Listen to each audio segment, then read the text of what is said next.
თვითონ თქვენ ხედავთ რა მდგომარეობაში იგი თვითონ ეს სტოლბი, ეგია ჩემი ეზო ახლა, აქანე ავარიულ მდგომარეობაში ვარ.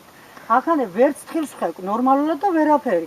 4 ოჯახი ვცხოვრობთ, გამოწყვეტილი ვართ, აი თვითონ ენერგია არასოდეს არ ქონია ნორმალურად. სინები რამდენჯერ ჩამოიყარა აქანე თვითონ და ბავშვები კინაღამ შეეწირენ მაგას და მეორე ადგილით ანახე თვითონ იმ ბამბუკის მითა აწეული. რამოდენ სულ გამოირთობა დენი რა სამთრის პერიოდში საერთოდ არ გვაქვს დენი.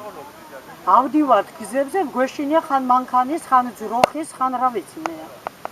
აუ ნახოთ თვითონ თუ მოგვეხმარებიან რამოდენიმეჯერ ჩვენ ელექსელებში ვიყავით ისური და აყურადღება რომს არ მოუქცევი ახლა. დენის ფულს გევიხდით და კმაყოფილი მაინც არ ვარ ჩვენ.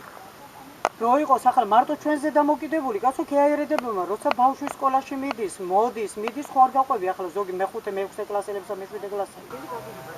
არც გზაზე, არც თავზე, არც სინათლეზე არაფერზე არა, სინათლე გახედავ რომ გამერთიფ შევა სინათლე სადაა ეს ალბათ გამორთულია, საერთო გამორთვა. პრაქტიკულად არაა საერთო გამორთვა.